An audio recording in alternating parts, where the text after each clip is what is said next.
Hey guys, welcome back to my channel. My name's Stacey. This is going to be my April reading wrap up, and I'm in a different location today because downstairs where I normally film, we still have baby chickens in the living room, and they are so loud. My cat is on the table.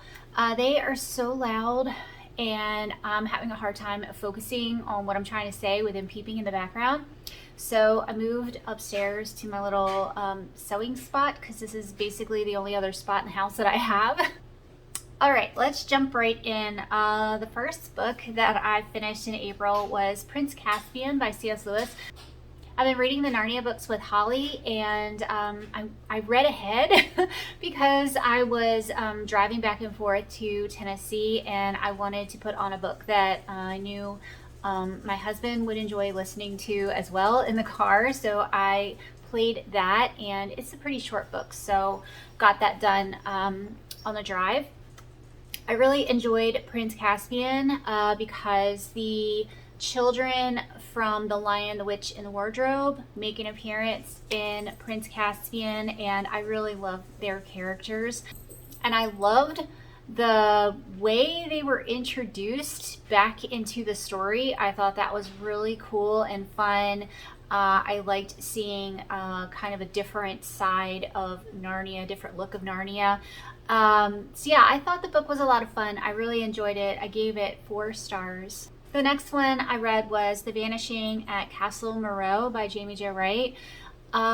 This one is like all of her other ones. It's a dual timeline. But this one, it kind of had 3 timelines. There was like 3 different time periods. And I gotta say, this story, it wasn't confusing, but I had a hard time keeping up with who was who and where we were at because the different timelines were very similar. The characters themselves were very similar, and what was happening was very similar. So I was like, wait, where are we right now? I wasn't the biggest fan of this book. It was just okay. I feel like I'm like that with a lot of her books. Most of her books for me are kind of just in the middle, except I really did like Premonition of Wither's Farm so far. That's my favorite book of hers. This one was just kind of meh, unrememberable. It's not a book I would, pick up again or tell anybody they had to read. So yeah, maybe 3.5 stars for that one. The next one was The Metropolitan Affair by Jocelyn Green. Jocelyn Green is one of my favorite historical Christian authors. I've read, I believe, 3 of her books so far and loved all of her books. So I had really high expectations for this one. And I did like this one, but I'd say out of all of her books, this was my least favorite. This has to do with Egyptian antiquities fraud. Is that the correct way to say it? And there's a romance in there, and there's a mystery in there. There's a lot in the book, but I honestly kind of felt like the book was too long. It dragged on in a lot of parts for me. I was getting bored in a lot of it. Which is strange because I love history. I love Egypt history. I love museums. When I read the synopsis of the book, I thought this is a book I'm going to love. So maybe I just hyped it up too much in my head. So yeah, I would still recommend it. There was nothing wrong with it other than I feel like it was kind of too lengthy. The next one I read is actually one of 2 books that I read by Abigail Wilson. I was kind of on like a Regency mystery kick for a while. I read Twilight at Morrington Cross, and this one had to do with a woman who has narcolepsy. It's not described as narcolepsy in the book, but she falls asleep a lot, and because of that, her new husband, who I guess had just met her, right after they were married, he put her into this, it wasn't an asylum, it was more like a private type of hospital for maybe people with money, and there was hypnosis techniques used on people. So for a person like me who doesn't like anything with asylums or medical mistreatment, there wasn't anything like that in this book. But the woman who falls asleep, the main man who runs the treatment center, he is murdered, and he leaves everything to her, which was strange because, she was just a patient at the facility.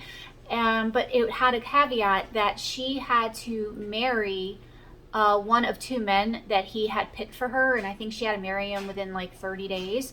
So that was the stipulation of the will. And I liked all of that. I liked the characters. I thought it was interesting that the main character had narcolepsy. I don't think I've read a book with narcolepsy in it before. So this was not Christian fiction. It was just clean historical mystery. So yeah, if you're into that, pick this one up. The next one I read by Abigail Wilson was In the Shadow of Croft Towers. This one I liked a little bit more than Twilight on Mornington Cross, but this one was about an orphan who got invited to move out to this estate to be a lady's companion. And there was kind of a mystery surrounding why she got chosen to go live at this estate and what her heritage is. She feels like there's some sort of family secret happening. There's stuff in the book having to do with wills and English traders to Napoleon, and there's some action, some mystery, some romance. I really liked how this one was written. I liked how the mystery played out at the end. So again, not Christian, but clean. There's no issues with this book. I really enjoyed it. I gave it 4 stars. The next one I read was Cupboards All Bared by Patricia Meredith, and this is book 2 in the Spokane Clock Tower series. I hope I'm getting that right. This, again, is historical mystery, and Patricia Meredith says that this is not technically considered Christian fiction. It's not in that category, but she is a Christian, and her faith definitely shines through in this book.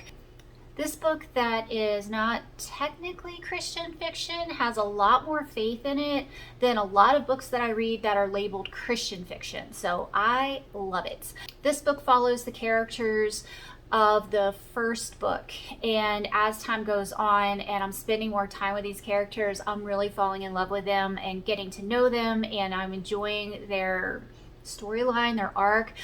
There's a little love triangle thing going on in this book. Lots of twists and turns were happening. I was really surprised at a lot of things that were in there. I was like, wow, how did she pull that off? That was pretty brilliant. I was really impressed by the mystery, the historical setting. There's a ton of real life historical facts that are in this book, which I get a big kick out of. So yeah, again, if you like historical mysteries, pick this up, but definitely read book 1 first. There's a lot of references to book 1 in this book, and I feel like you would get confused if you hadn't already read book 1. And the last book that I read took me forever, and I just finished it the first day or 2 of May, so I don't know if it's April or May, but I'm throwing it into April. But that is Vivid by Ashley Bustamante. This was our Christian Club pick for the month of April. It's called Christian Fantasy. It's called Christian YA Fantasy. On the website, on Goodreads, on all the things, it is labeled Christian YA Fantasy. But there was absolutely no faith in this book whatsoever. There were no religious tones, faith tones, no gods, no praying, nothing. So I was really confused by that. I don't understand the labeling of this, and I believe this is published by Enclave Publishing, which I think is supposed to be a Christian publisher.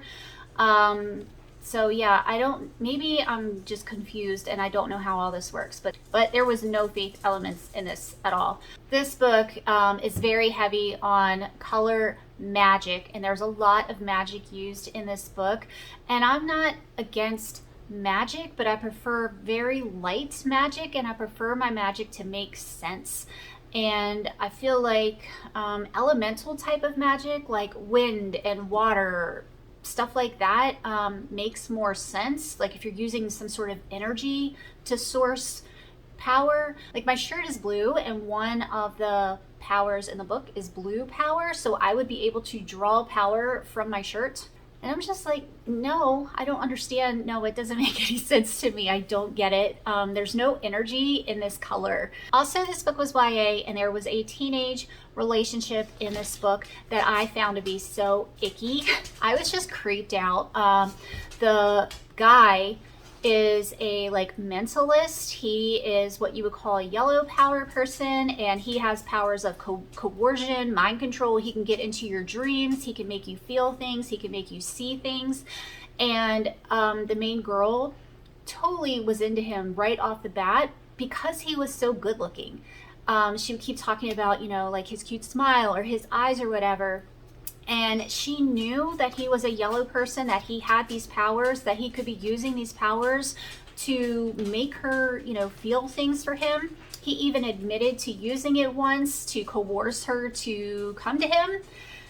And throughout the book, she's just falling head over heels for this kid. And I'm just like, girl, no, this is not cute. Let's not teach young girls that, you know, being with someone who can control you like that is cool because they're good looking. I didn't like it. I thought it was so icky. I also really hate the trope where the kids know better or know more than the adults, and where they disobey the adults and they go off and do what they were explicitly told not to do, and then good comes from that. I feel like that's a bad lesson to be teaching kids.